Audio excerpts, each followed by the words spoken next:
Most Americans walking around today have no real idea how serious the problems in the country have actually become. It's not that people aren't aware or aren't paying attention, it's that the damage has been hidden beneath the surface for years. The issues aren't obvious anymore. They're buried, disguised, and covered up. Then, every so often, a story escapes into public view, a shocking statistic, a trending video, a headline, and suddenly, people get a glimpse of what's really happening. Take the moment people discovered that someone had more than $23,000 sitting on a food assistance card. That wasn't a joke. It wasn't edited. It was the real balance in a state that is now being investigated for refusing to provide investigators with basic fraud data. And no, that wasn't just one strange accident. It was a sign.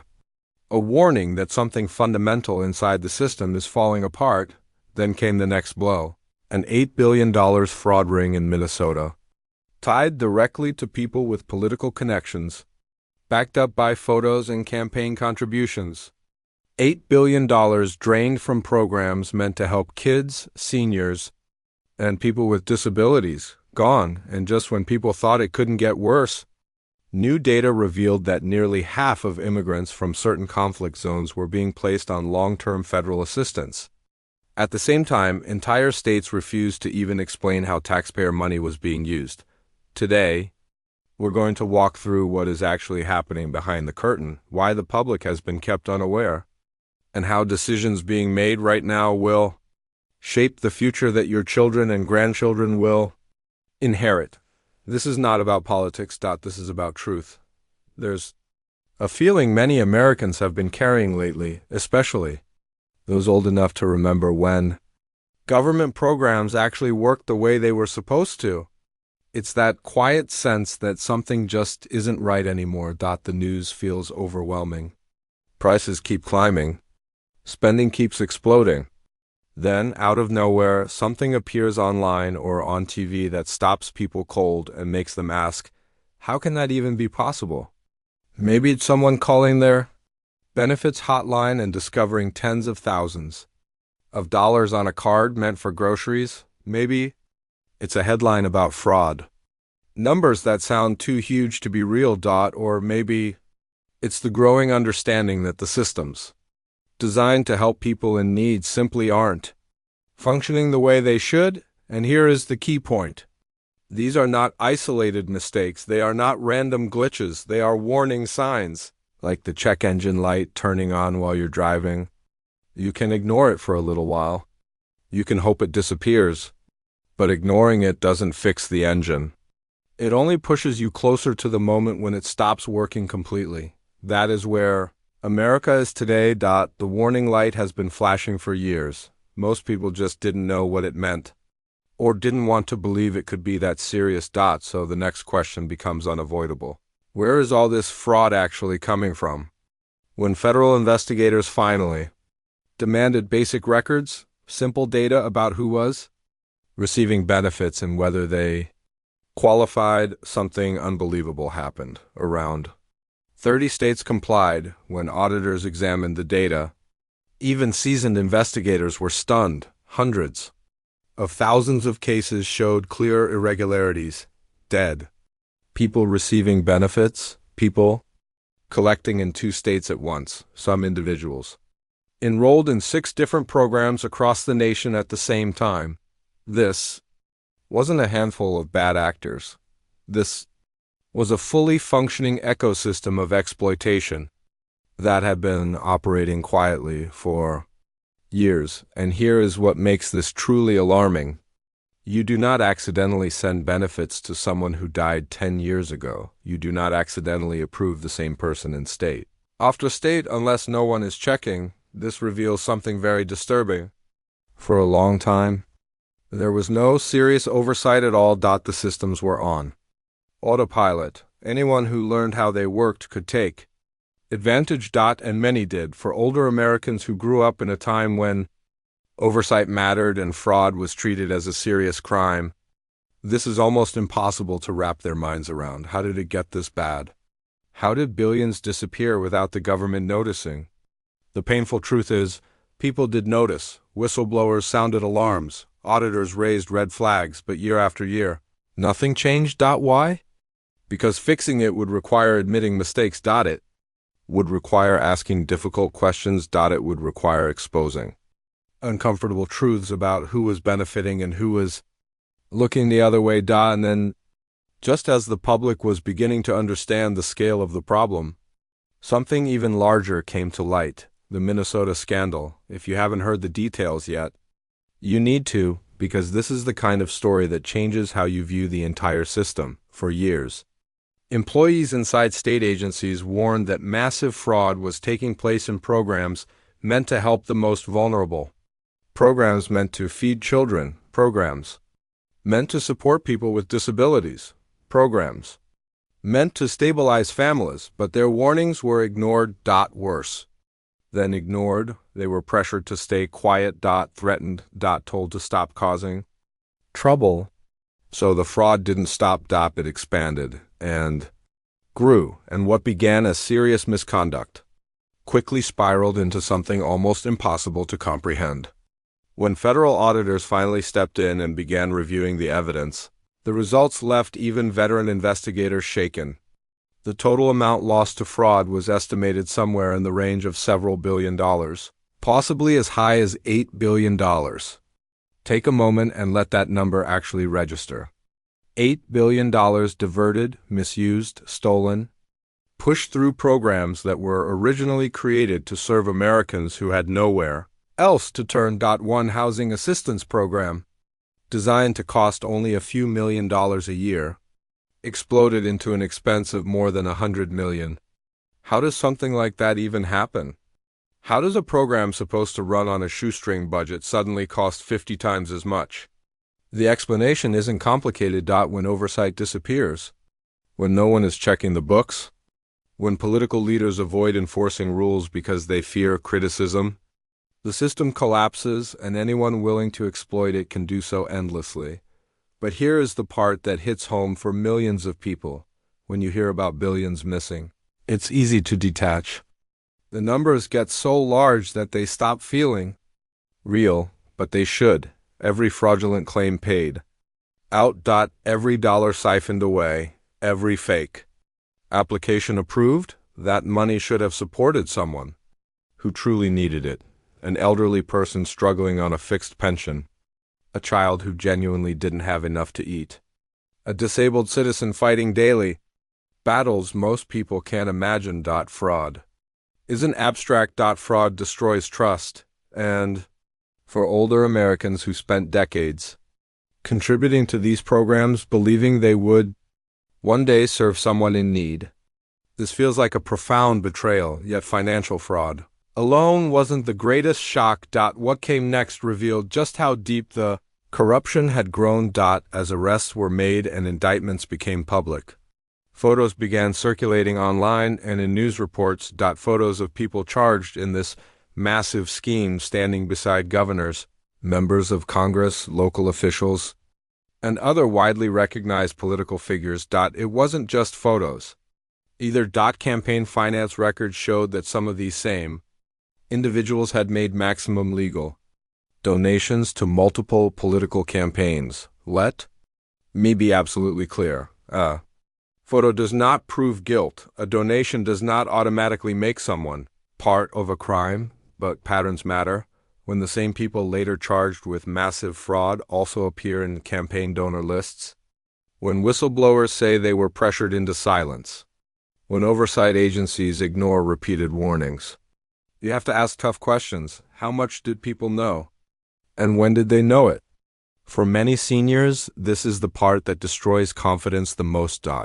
It's one thing to learn fraud exists. It's another to realize that the very people entrusted to stop it may have been connected to the environment that allowed it to continue. This isn't about attacking one person or one party. It's about understanding how corruption flourishes when accountability collapses. When transparency disappears. When audits are avoided. When political survival matters more than integrity. Everyone loses, especially those the programs were created to protect. But The Minnesota scandal was only the beginning. When national investigators expanded their review to include states across the United States, they uncovered something that forced the entire nation to confront a difficult truth. Here is what happened next. The U.S. Department of Agriculture, which oversees nutrition and food assistance programs, made a simple and reasonable request. They asked every state to provide basic records: who received benefits, whether they were eligible, and, when relevant, their immigration status. This information is necessary for auditors to verify that taxpayer-funded programs are actually working as intended. The federal government funds these programs. The federal government writes the rules. States administer them. So it is not just reasonable, it is mandatory that the federal government verify compliance. About 30 states complied. They turned over their data, and as we've already seen, that data revealed massive irregularities. Dead people still receiving benefits, people enrolled in multiple states at once, hundreds of thousands of questionable cases, but 21 states refused. They said no. Some claimed privacy concerns. Some argued the federal government had no legal right to request the data. Some simply refused without explanation. For Americans who grew up in an era where accountability was normal, this refusal felt shocking. If you are using federal money, why wouldn't you show how it's being used? If you are administering a taxpayer-funded program, why wouldn't you welcome verification? The refusal raised an unavoidable question: what are they hiding? Because if everything is clean, if the books are accurate, if fraud is truly no problem, then the data should be no issue at all. But their silence spoke louder than any explanation. To millions of Americans, it felt like the equivalent of admitting that the records would not survive a serious audit. So the federal government eventually reached a point where it had to act. They drew a clear boundary and made their position unmistakable. They said, if you refuse to provide transparency, then we can no longer continue sending federal funds. No more money to states that will not account for how taxpayer dollars are being used. This was not punishment for punishment's sake. This was about responsibility. It was the federal government acknowledging its duty to the people who pay the bills and saying, we cannot fulfill that duty if you will not cooperate. The conflict had been building for years, and when it finally erupted, it sparked a nationwide argument that is still unfolding today, a debate about state sovereignty, federal oversight, fairness, and what it actually means to live in a nation where systems are supposed to benefit everyone, not just those who learned how to exploit them. But then came a discovery that pushed the conversation into even deeper and more sensitive territory. Audits continued and more arrests were made. Investigators started noticing patterns that pointed to something far larger than simple benefit fraud. Patterns involving immigration. Patterns involving long-term dependency. Patterns that forced Americans to ask difficult questions about who is benefiting from the safety net and why. When investigators examined cases in states like Minnesota, they discovered that many of the people charged were not just committing small violations. Some had been living in the U.S. for years despite having active removal orders. Some had criminal histories not only in America, but in other countries as well. One individual had even been denied asylum in Canada because of fraud, yet somehow managed to obtain protected status in the United States and remain here for nearly a decade. These are uncomfortable facts. They are difficult to discuss without someone accusing you of bias or cruelty. But if the goal is to truly understand how the system collapsed, then the whole picture has to be examined, not just the parts that feel safe to talk about. Here is what the data revealed. Among certain immigrant groups, especially those coming from regions experiencing war or severe instability, dependence on federal assistance was extremely high. In some cases, 40 to 50% of individuals were relying on long-term welfare. Not temporary support. Not a short bridge to self-sufficiency, but multi-year, even multi-generational dependence on taxpayer-funded programs. Let me make something absolutely clear. This is not about attacking immigrants. It is not about denying compassion to people fleeing violence or collapse. It is about asking a practical question. If we know ahead of time that large groups will require decades of government support, if we know that some governments cannot or will not provide reliable background checks, if we already have a massive fraud problem, then what is the responsible path forward for older Americans who remember when immigration meant arriving with skills, ambition, and a commitment to support yourself and contribute back? This new reality feels like a betrayal of what immigration once represented. It is not about nationality. It is about whether the structure of the system helps people build independent lives or traps them in permanent dependence. And here is the part that shocks people the most when fraud investigators spoke to people involved. In these schemes, they discovered that many weren't just taking advantage casually. They had learned the system. They knew exactly where oversight was weak. They knew which programs were easiest to exploit. Some were even teaching others how to do it. That housing program I mentioned earlier, the one meant to cost a couple $1 million, ballooned to more than $100 million because once people understood no one was checking, they simply kept pushing the limits. For millions of Americans, it feels like watching someone break into your home while the police stand by. Worse. It feels like some officials told the police not to intervene because it might offend the burglars. That is the level of dysfunction we are dealing with. So, when the federal government finally took decisive action, a massive portion of the public felt something they hadn't felt in years. Relief, which brings us to what happened next. All of this pressure and discovery led to a major shift in national policy, one the media still can't agree on and most Americans still only partially understand. In early 2025, the administration expanded travel restrictions to include countries that could not provide adequate identity and background verification. This decision wasn't about targeting people. It was about protecting the integrity of the system. Think of it this way. If someone wants to enter your home, you naturally want to know who they are. You want assurance they aren't a danger. You want at least basic information. Now, imagine someone knocking on your door, and when you ask for ID, they respond, "I don't have any. My country doesn't keep records. You'll just have to trust me." Would you open the door? Would you open it for dozens, hundreds, thousands?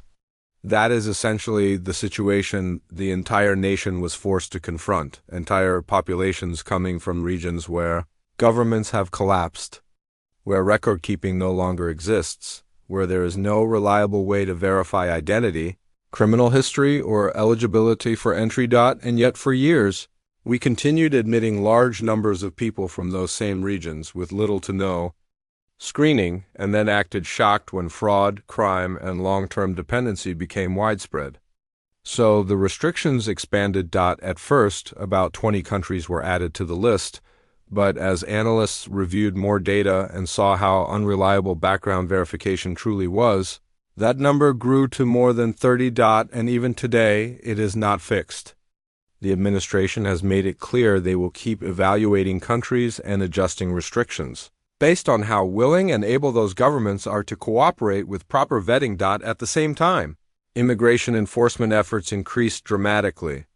In cities like Minneapolis and New Orleans, cities that had become major centers for immigrant communities and simultaneously hotspots for benefit fraud, federal agents launched targeted operations. These weren't random sweeps. Agents were focused on people with criminal convictions, outstanding warrants, previous deportation orders, or connections to active fraud cases. Within weeks, dozens of arrests were made. Some of those arrested were convicted murderers who had been released back into the community despite immigration holds. Some were gang members with long criminal histories, and in some neighborhoods, nearly half of those arrested were linked to ongoing fraud investigations. When you hear those numbers, it forces a difficult question. How were these people still here? How were they allowed to remain in the United States despite deportation orders, serious criminal convictions, clear violations of law? The answer is painful but simple.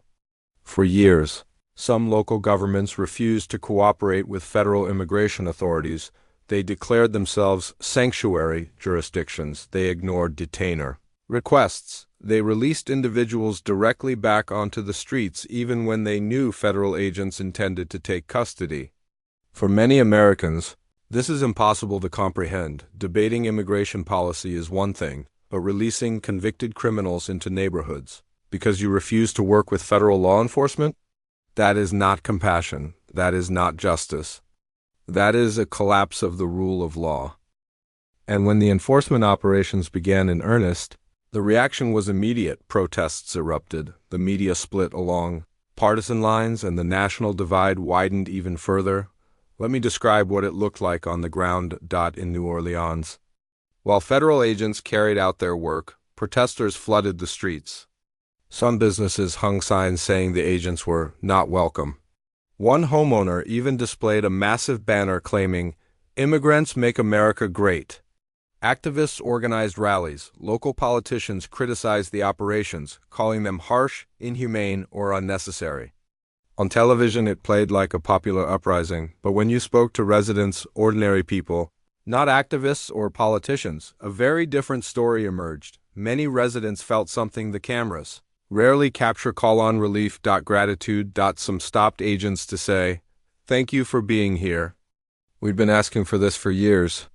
One federal official described walking through a neighborhood and being stopped repeatedly, not by protesters but by residents who quietly expressed support and even provided tips about people they believed were dangerous or involved in illegal activity. That contrast reveals something important. The loudest voices are not always the most representative. The most dramatic protests do not always reflect the wishes of the community, and sometimes what looks like a mass movement is actually a small, highly motivated group amplified by media coverage. Were there real concerns?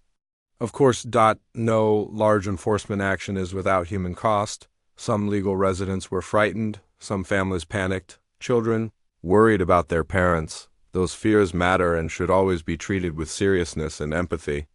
But here is the part the media rarely shows. For every family shaken by enforcement, there is a family terrorized by criminals who should have been deported. A senior whose identity was stolen for benefit fraud, a disabled person losing assistance because fraud drained the program budget. These stories aren't dramatic. They don't make viral clips, but they are just as real. And for Americans who remember when laws were respected and borders meant something, the protests feel detached from reality. They feel like performance, like political theater. Like emotional storytelling designed to score points rather than fix problems. One congresswoman even arrived at an enforcement operation and later claimed she had been pepper-sprayed. Devotional statements. She posted videos online. She portrayed herself as a victim of government aggression, but when actual recorded evidence was released, body camera footage, security camera video, bystander recordings, the story changed completely. She was present. She was not sprayed. She was, however, interfering with a lawful operation and escalating tension for the sake of optics. And that moment symbolizes a deeper problem in our public discourse. Facts matter less and less. Narratives matter more and more. Emotion outweighs evidence, and when that happens, solving real problems becomes nearly impossible. And so, ordinary Americans, people just trying to understand what on earth is happening in their own country, are left feeling more confused than ever. So let's zoom out for a moment and look at the larger pattern, because all of these individual events, the fraud, the states refusing data, the enforcement operations, the protests, they are not random, they are symptoms. Every one of them points to a single, deeper crisis. What we are really dealing with is a system that can't be ignored anymore. For decades, problems were covered up or brushed aside. Fraud was tolerated because fixing it might anger someone.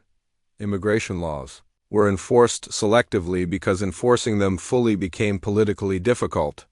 Oversight weakened because accountability is uncomfortable and often unpopular, year after year. Those unresolved issues stacked on top of each other, think of it like a dam. At first, the cracks are tiny, a little water leaks through, but it's manageable, so no one acts.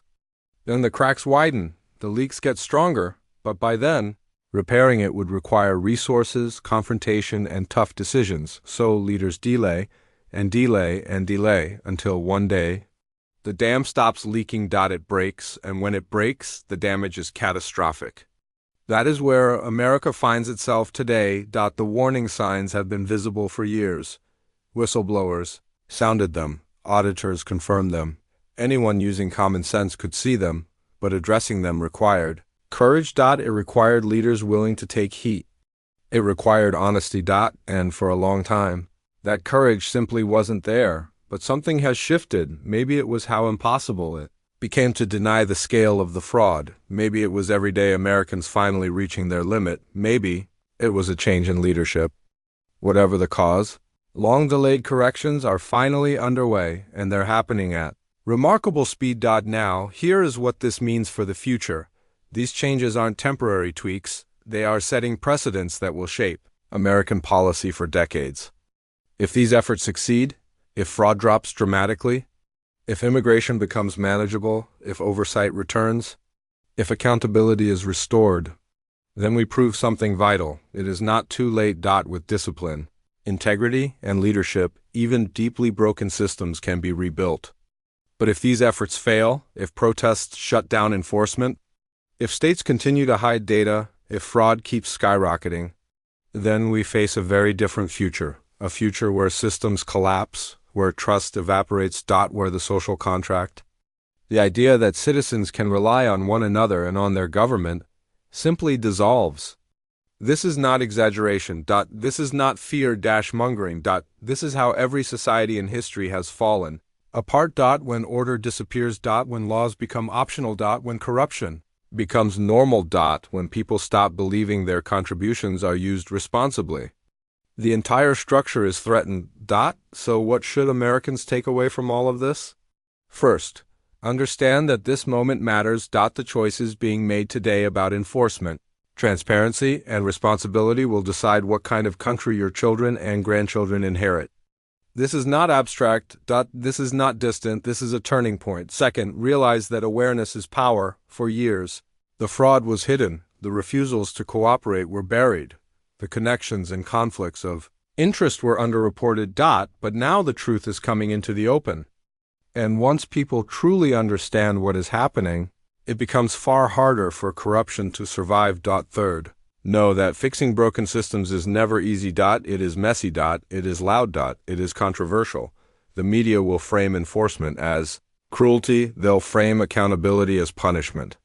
But true compassion isn't letting systems rot. True justice isn't letting some people break the rules while others follow them. True leadership is doing what is right even when it costs you politically. And finally, remember that your voice still matters. When you pay attention, when you speak up, when you support policies that reinforce honesty, transparency, and responsibility, you help shape the future for millions of people who will come after you. So today, we saw something important. Fraud isn't a side problem. It's structural. We saw how billions disappeared, how oversight collapsed. How political connections blurred moral lines, how enforcement and compassion became distorted in the public debate, and why so many Americans can feel, even if they can't articulate it, that something is deeply wrong beneath the surface. But here is the good news. Understanding is the first step toward solutions. When people stop being spectators and start being informed participants, real change becomes possible. If you found this breakdown useful, do me one quick favor. Hit that like button so more people can finally get a clear picture of what's really going on. Subscribe so you don't miss the next update. And tell me in the comments, which part of today's story shocked you the most? Your perspective matters. This conversation is just beginning.